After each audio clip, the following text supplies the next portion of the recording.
Senhor esteja convosco. Ele está no meio de nós. Proclamação do Evangelho de Jesus Cristo segundo Lucas. Glória a vós, Senhor. Naquele mesmo dia, o primeiro da semana, 2 dos discípulos de Jesus iam para um povoado chamado Emaús, distante 11 quilômetros de Jerusalém. Conversavam sobre todas as coisas que tinham acontecido. Enquanto conversavam e discutiam, o próprio Jesus se aproximou e começou a caminhar com eles. Os discípulos, porém, estavam como que cegos e não o reconheceram. Então Jesus perguntou: "O que ides conversando pelo caminho?" Eles pararam com o rosto triste, e um deles, chamado Cleofas, lhe disse: "Tu és o único peregrino em Jerusalém e não sabe o que lá aconteceu nestes últimos dias?" Ele perguntou: "O que foi que aconteceu?" Os discípulos responderam: "O que aconteceu com Jesus, o Nazareno, que foi um profeta poderoso em obras e palavras, diante de Deus e diante de todo o povo. Nossos sumos sacerdotes e nossos chefes o entregaram para ser condenado à morte e o crucificaram. Nós esperávamos que ele fosse libertar Israel, mas apesar de tudo isso, já faz 3 dias, todas estas coisas aconteceram. É verdade que algumas mulheres do nosso grupo nos deram um susto. Elas foram de madrugada ao túmulo e não encontraram o corpo dele. Então voltaram dizendo que tinham visto anjos e que estes afirmaram: Jesus está vivo. Alguns dos nossos foram ao túmulo e encontraram as coisas como as mulheres tinham dito. A ele, porém, ninguém o viu." Então Jesus lhes disse: "Como sois sem inteligência e lentos para crer em tudo o que os profetas falaram?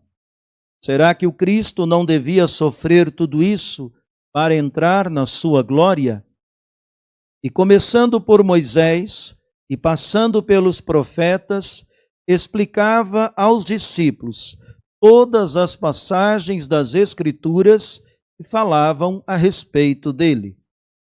Quando chegaram perto do povoado onde iam, Jesus fez de conta que ia mais adiante.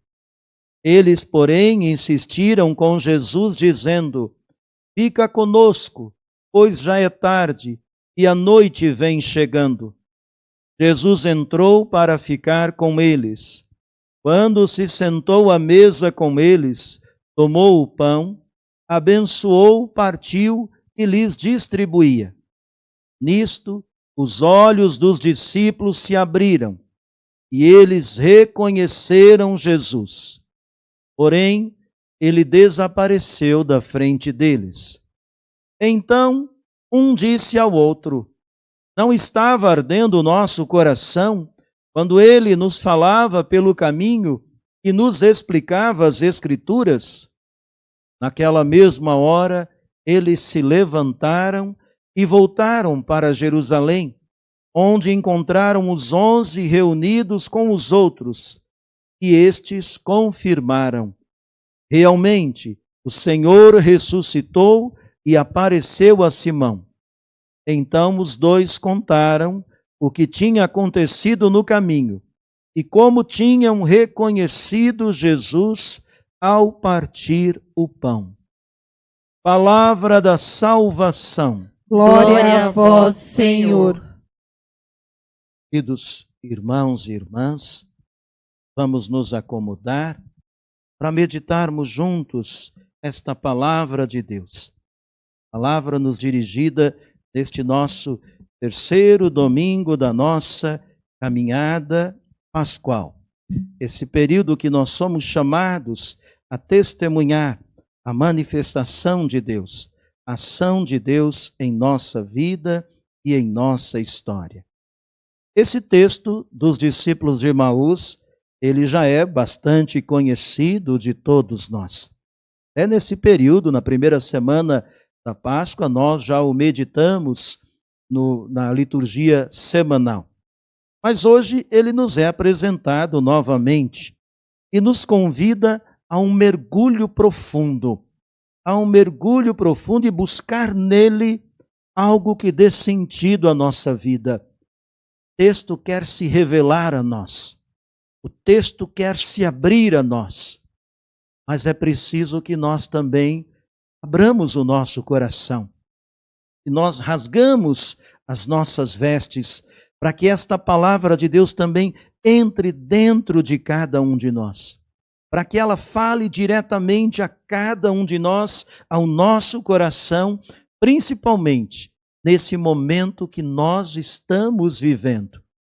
Um momento que é assim, marcado por uma situação diferente de tudo aquilo que nós já vivemos. Um momento que nos provoca angústia, momento que nos provoca até mesmo desespero, que nos provoca medo. Mas eu também gostaria de poder dizer que é um momento, este que nós estamos vivendo, da pandemia, do isolamento social, desse vírus que tem atingido aí milhares e milhares de pessoas, e parece que cada vez mais ele está se aproximando das nossas famílias, das nossas casas. Nós aqui na cidade de São Paulo, estamos localizados mais nas regiões de periferia, nós estamos sentindo agora a proximidade deste vírus nas regiões mais periféricas de São Paulo. Mas eu gostaria que a gente fizesse um outro olhar, não apenas o olhar do medo, não apenas o olhar do desespero, o olhar da angústia, mas que nós também pudéssemos olhar para tudo isso com o olhar da esperança, o olhar de Deus, o olhar da nossa fé. E pasme, quando a gente faz esse olhar, a gente percebe algo diferente. Algo diferente. E o vírus, ele não está aí apenas para matar, mas ele também veio para trazer vida. É isso mesmo. Ele veio também para trazer vida. Ele veio para curar uma outra doença que estava tomando conta de nós.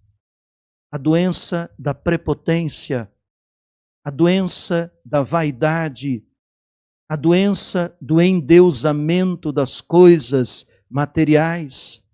É isso que o texto hoje nos coloca. Quando a gente olha atentamente para esses discípulos de Emaús, a gente percebe uma coisa. A gente percebe que eles criaram um outro Deus. Eles inventaram um outro Deus, um Deus próprio, um Deus pessoal deles.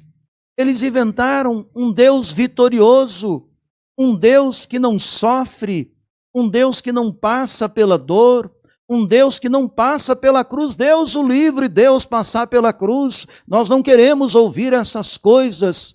Um Deus que faz tudo aquilo que eu acho que é certo e que eu posso manipular. É isso que os discípulos de Emaús fizeram. Eles criaram um Deus pessoal deles. E é isso que a nossa humanidade tem feito.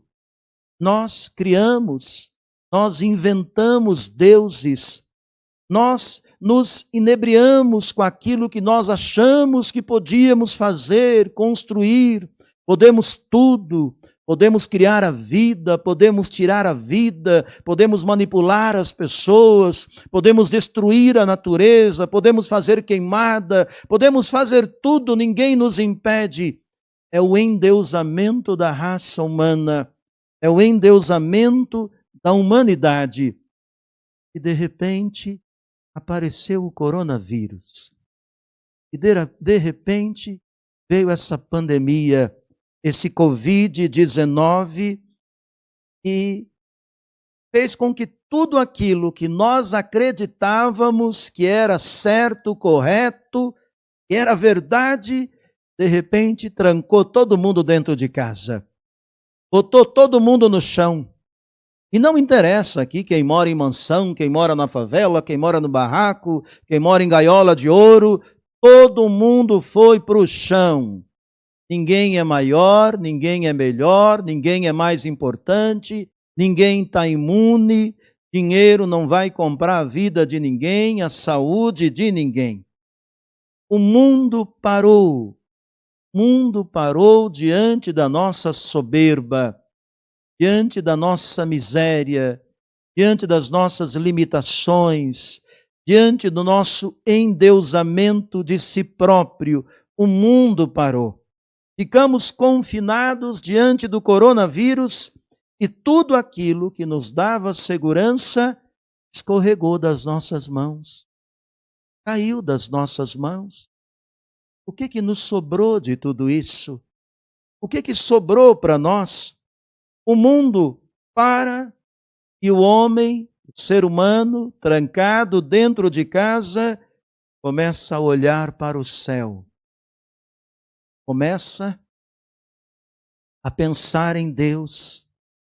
Começa a perceber que existem outras realidades além daquelas que os nossos olhos podem ver, que as nossas mãos podem tocar, que o nosso nariz pode cheirar. Existem muitas outras realidades. E este ser humano que diante deste vírus, que o dobra no chão, mas que também o leva a olhar para o céu, começa a escutar a palavra de Deus. Começa a olhar para as coisas do alto, começa a contemplar tudo aquilo que é sobrenatural. E vai além dos sentidos humanos, que a gente não consegue apreender apenas pela nossa razão. Precisa algo mais, que nasce aqui, dentro do nosso coração. E este ser humano que foi dobrado no chão, ele começa a perceber que nem tudo tem solução somente pelas suas mãos. O coração dos homens começa a se aquecer, assim como aconteceu com os discípulos de Emaús. O coração começa a se aquecer, os olhos começam a se abrir e eles começam a reconhecer Jesus. Jesus que caminha no meio de nós. E não é um rei glorioso vestido de ouro, de coroas de pedras preciosas, de roupas finas e elegantes, que mora num castelo, num planalto, não. Mas Jesus que caminha do lado de cada um de nós. Um Jesus que nos convida a olhar para a nossa pequenez, para a nossa miséria humana, que nos convida a perceber que nós não somos nada. Não adianta as riquezas, não adianta as nossas mansões, as roupas finas e elegantes, tudo aquilo que nós fomos construindo, guardando, acumulando. Nada disso serve para nada. Nada disso. Depois que os discípulos reconheceram Jesus no partir do pão, eles se levantaram e voltaram para Jerusalém. Eles fizeram caminho de volta. Eles fizeram um caminho do retorno. E é justamente isso que essa pandemia está nos possibilitando fazer. Um grande retorno. No momento em que nós estamos caídos no chão, e nada daquilo que nós achávamos que ia nos proteger resolve, nós somos convidados a retornar para os braços do Pai, a retornar para a casa de Deus. Nós nunca tivemos tanta vontade de voltar para a igreja como agora. Antes, qualquer coisinha que acontecia, hoje eu não vou na missa, hoje eu estou com dor de cabeça, está chovendo, está caindo uma garoazinha, qualquer coisinha era desculpa para não ir na igreja. Agora está todo mundo morrendo de saudade do padre. Vou ficar uma hora, um dia na frente, só para colher abraço. E vai ser a coisa mais linda do mundo. Nós somos convidados, diante de tudo isso, a fazer um retorno, a retornar para Jerusalém, a retornar para a cidade celeste, a retornar para a casa de Deus. Percebe? O texto começa dizendo para nós, é o primeiro dia da semana. Outro dia, semana passada, nós meditamos o Evangelho de São Tomé, que dizia no primeiro dia da semana eles estavam lá, reunidos, com medo, sendo perseguidos, jurados de morte, eles estavam lá, reunidos. Agora, no primeiro dia da semana, e os dois bonitos aqui de Emaús foram embora, desistiram, estavam desiludidos. Eles não entenderam que o projeto de Deus não é o meu projeto pessoal. O projeto de Deus é um projeto para todos nós. Ou ele abraça todo mundo, ou ele quer todo mundo para si, ou não tem como. Então nós somos convidados a também nesse período que nós estamos vivendo, dessa pandemia que colocou todo mundo no chão, a fazer um olhar interior e a retornar também, a voltar para a casa do Pai. Este encontro se dá a partir do momento em que eles passaram por uma grande decepção. Esse encontro se dá a partir do momento em que esses discípulos de Emaús passaram por uma grande decepção. Mas também acontece no momento em que eles reconhecem que não existe vitória sem a cruz. Não existe vida sem a morte. Não existe esperança sem o desespero. Tudo aquilo que o mundo nos ensinou até hoje, que uma vida feliz é uma vida sem dor, é uma vida sem tristeza, é uma vida sem morte, é só alegria, alegria, alegria, alegria. Não existe isso, gente. Quem prega para vocês uma felicidade sem problema, sem dor, é mentira. Porra disso. É uma ilusão que estão fazendo. O Cristo nos mostra que a verdadeira esperança e a vida, ela passa sim pela experiência da cruz. E a cruz para nós não é sinal de morte, é sinal de vida, é sinal de vitória, é sinal de esperança. Os discípulos, eles só conseguem entender isso quando eles percebem essa grande dor, este grande vazio, esta grande ausência na vida deles. Não existe vitória sem a cruz.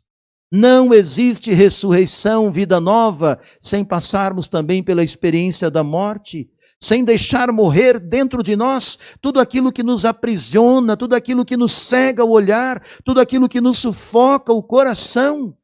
É essa experiência que nós somos chamados a viver nesse tempo que nós hoje estamos dobrados no chão. Sem o sofrimento, sem nosso Senhor Jesus Cristo, esta quarentena, ela não serve para nós. Nós precisamos, a partir de tudo isso, aprender uma grande lição. Uma grande lição. Que a nossa vida não é nada sem Deus. Por mais que a gente tenha tudo, nada ela é e nada será sem Deus. Por isso, queridos irmãos e irmãs, vamos pedir ao Pai do céu, nesta manhã de domingo, nossa terceira semana do tempo pascal, desse período que nós somos chamados a ressuscitar com Cristo, a vir para fora, como ele disse para Lázaro, vem para fora. Agora nós não podemos ficar olhando para nós mesmos, para as nossas mãos, para os nossos pés, achando que nós iremos resolver tudo isso. Eu só queria encerrar lembrando daquele texto do Evangelho, quando Pedro estava com os discípulos na barca, e uma grande tempestade começou a vir, e Jesus foi ao encontro deles, caminhando sobre as águas. E Pedro, quando ouviu aquele homem caminhando sobre as águas, ele não acreditou que era Jesus. E ele disse: Senhor, se é o Senhor, me faz caminhar sobre as águas também. E Pedro foi, colocando um pé de cada vez. Ele foi caminhando ao encontro de Jesus. O que mais me chama a atenção nesse texto é que enquanto Pedro olhava para Jesus, ele caminhava sobre as águas. Mas teve um momento que Pedro começou a olhar para os próprios pés. Naquele momento, ele começou a afundar. Quando Pedro olhava para Jesus, ele caminhava sobre as águas. Quando ele olhava para os seus pés, ele afundava. É isso que nós precisamos fazer nesse tempo de pandemia, nesse tempo do coronavírus. Não é olhar para os nossos pés, para as nossas mãos, para aquilo que nós achávamos que podia fazer. Não, mas é manter os nossos olhos firmes em Jesus. É olhar sempre confiantes para Jesus. Querido irmão, querida irmã, você que está aí na sua casa nos acompanhando, celebrando esta Santa Eucaristia, vamos pedir ao Pai do céu, Ele ilumine a nossa vida, Ele fortaleça a nossa fé e a nossa esperança, e que Ele nos ajude sempre a manter os nossos olhos firmes para os olhos do Senhor. A olhar sempre para o Senhor, que assim como disse para Pedro, diz também para cada um de nós: vem caminhar comigo sobre as águas. Deus abençoe você e toda a sua família. Louvado seja o nosso Senhor Jesus Cristo. Para sempre seja louvado.